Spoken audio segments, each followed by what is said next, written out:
तो चलिए बेटे, आज इस वीडियो लेक्चर के अंदर ना हम हमारे लीनियर एसएचएम की क्वेश्चन नंबर 15 प्रॉब्लम नंबर 15 को सॉल्व करने जा रहे हैं।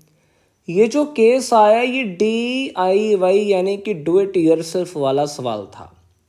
बेटे ये उतना आसान नहीं जितना तू सोच रहा है, इसमें थोड़ा सा कंसेप्ट और लगेगा। अब पहले एक चीज समझ, यहाँ पे जो बुलेट है ना, बुलेट का मास m में वेलोसिटी v0 है, ये डब्बा 2m मास वाला है। ये सारी कहानी वर्टिकल प्लेन की है। पिछला केस बहुत आसान था, अगर तूने वीडियो नहीं देखी है तो जाके पहले देख। वो जो सवाल था ना, उसके अंदर ये जो स्प्रिंग था ये ऑलरेडी इलोंगेटेड नहीं था, लेकिन इस केस में ये स्प्रिंग बेटे ऑलरेडी स्ट्रेच हुआ है। लेटर से ये स्ट्रेच में x0 लिख रहा हूँ। और बेटे राजा बेटा, ये जो x0 आएगा ना, इट मस्ट बी 2mg/k। मैं मान के चलता हूँ मेरे बच्चे को ये बात समझ आती है। अब बेटे जैसे ही ये बुलेट इसको टकराएगी ना, खास बात समझना, चाहे स्प्रिंग ऑलरेडी इलोंगेटेड है, इसको लगेगी एक इंपल्सिव फोर्स ऊपर और डब्बे को लगेगी इंपल्सिव फोर्स नीचे। और इस इंपल्सिव फोर्स के सामने ये जो स्प्रिंग फोर्स है ना, इसकी वैल्यू बहुत ही छोटी होगी और इसको मैं इग्नोर कर सकता हूँ। और इंपल्स ना बहुत बड़ी फोर्स होती है, इसका मैग्नीट्यूड बहुत ज़्यादा होता है क्योंकि झटका लगा है। और जहाँ कहीं झटका लगा, ओ भाई साहब क्वेश्चन को देख के झटका नहीं लगना चाहिए। और डब्बे को झटका लगा जब गोली लगी, और झटका जो होगा वो बहुत बड़ा होगा as compare to spring force. kx0 तो ऑलरेडी लग रही थी ना, उससे बहुत बड़ी होगी। तो मैं पता है क्या कह सकता हूं, at the time of collision only, at the time of collision, जब कोलिजन का टाइम चल रहा होगा ना, जस्ट कोलिजन के जस्ट बिफोर और जस्ट आफ्टर मैं लीनियर मोमेंटम कंजर्व कर सकता हूं, क्योंकि तब तक फोर्सेस इंपल्सिव थी। और अगर मैं मोमेंटम कंजर्व करूं ना, इनिशियल मोमेंटम लिख रहा हूं mv0 प्लस बड़े मास 2m के चलते तो जीरो था, बाद में क्या होगा, ये एम्बेड हो गया। एम्बेड होने के बाद ये बचेगा m+2m इंटू वी। और यहाँ पे जो v आया ये आएगा mv0 डिवाइडेड बाय 3m, ये आ गया v0/3। अब हर बच्चा जिसने पिछला लेक्चर लगाया वो कहेगा सर ये सारी कहानी तो आपने पिछले क्वेश्चन में भी की है, तो फ़र्क क्या है? और भाई सब कंसेप्ट आना चाहिए और कोई दिक्कत नहीं है, ये तो करना ही पड़ेगा। अब मेरी एक बात सुन बेटे, पिछले केस की खास बात थी, जो डब्बा था ना, गोली लगने के बाद गोली और डब्बा मिलके उस ऑसिलेशन की मीन पोजीशन पे थे। अब मीन पोजीशन कह ले या इक्विलिब्रियम पोजीशन कह ले, बात एक ही है। तो मैं क्या बोलने जा रहा हूं, ये मीन पोजीशन पहले वाली थी, ये मैं लिख रहा हूं बेटे बहुत ध्यान से, बहुत ज़्यादा ध्यान। ये थी मेरी इनिशियल मीन पोजीशन, ठीक है ना।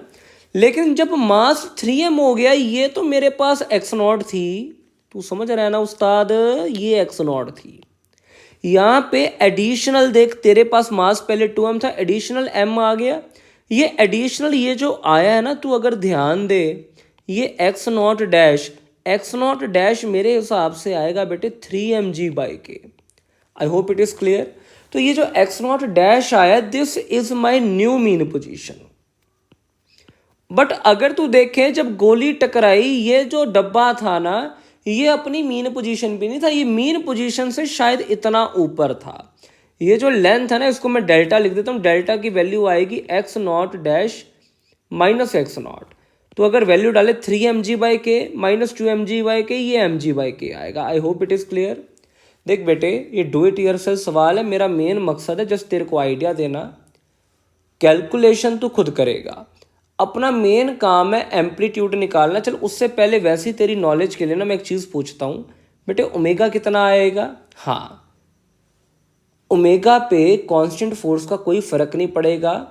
ये सीधा कितना आना चाहिए, चल जल्दी मैं लिख देता हूँ। देखिए आएगा k डिवाइडेड बाय 3m, इसमें तो कोई डाउट नहीं, समझ रहा है ना। सिंपल इसी टाइम पीरियड 2π/m/k होता है, m की जगह आएगा टोटल मास 3m आता है, डिवाइडेड बाय k, मास से ओमेगा निकाल रहे √k/3m। समझ रहा है। लेकिन बेटे एक चीज समझना, सुन ध्यान से, जो वेलोसिटी होती है ना, इसको लिखा जा सकता है ओमेगा। अंडर रूट ए स्क्वायर माइनस एक्स स्क्वायर, ये तेरे को पता होना चाहिए एसएचएम के लिए। और ये जो एक्स है ये आती है displacement from the mean position, from the. अब देख बेटे ये वाला जो पार्ट आया है ना, ये वाला बेटे ये मेरी नई मीन पोजीशन है। ये इस मीन पोजीशन से एक डेल्टा अमाउंट ऊपर है, इस डेल्टा को ही यहाँ पे मैंने एक्स लिखा हुआ है। तो समझ रहा है ना, ये डेल्टा की कहानी है।